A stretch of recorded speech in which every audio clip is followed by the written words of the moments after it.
went to visit Miss French fairly frequently? Yes, I should say once or twice a week, perhaps. And did you take your wife with you? No, I didn't. Well, I don't think it would have gone down very well if I had. With your wife or with Miss French? Oh, with Miss French, she... Go on.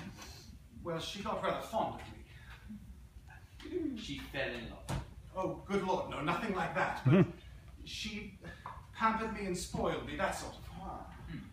Well, now you see, Mr. Bell, it's possible that, I have no doubt that the police case against you, if in fact there is a case against you, which as yet we have no definite reason to suppose, will be why did you, a young, married, good-looking fellow, devote so much of your time to an elderly old woman with whom you could hardly have had very much in common? Yes, I can see people will say I was after her for her money, and it's true in a way, I suppose, but only in a way. Well, at least you're frank, Mr. Bell. Can you explain a little more clearly? Well, she made no secret of the fact that she was rolling in money, and as Romaine and I were, that's my wife, were pretty hard up, I admit I thought perhaps if I found myself in a tight spot, she'd lend me some money. I'm being honest about it. Did you ask her for a loan? No, things weren't desperate. Of course, I can see it does look rather bad for me. Miss French knew you were a married man. Oh, yes. Yet she didn't suggest that you bring your wife out to visit her? No, I think she rather took it for granted that my wife and I didn't get on. Did you deliberately give her that impression? No, I didn't. Indeed, I didn't. But she seemed to, well, assume it, and I thought if I kept bringing Romaine into it, she'd lose interest in me.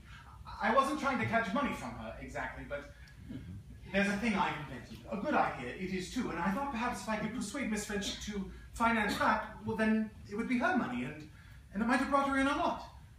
It's difficult to explain, but I wasn't sponging on her, Sir Wilfrid. Really, I wasn't. Well, what sum of money do you obtain from Miss French at any time? None. None at all. Tell me about this housekeeper. Janet Mackenzie.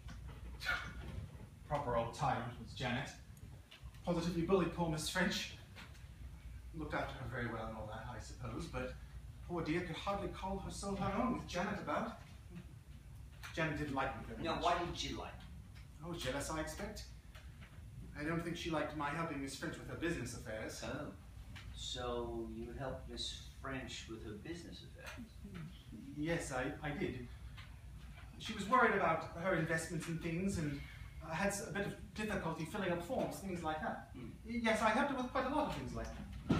Now, Mr. Bell, I'm going to have to ask you a very serious question, and it is vital that I should obtain a truthful answer. You, yourself, were in low water financially, yet you handled this woman's affairs. Now, did you at any time, for your own use, convert the securities that you handled? Now, wait a minute, Mr. Bell, before you answer, because you see there are 2 points of view. Either we can make a feature of your probity and honesty, or if you swindled the woman in any way, we must take the line that you had no motive for murder because you had already a profitable source of income. So as you can see, there are advantages to either point of view. But what I want is the truth. Now take your time if you like before you reply. I assure you, Sir Wilfrid, I played dead straight, and you won't find anything to the contrary. Dead straight.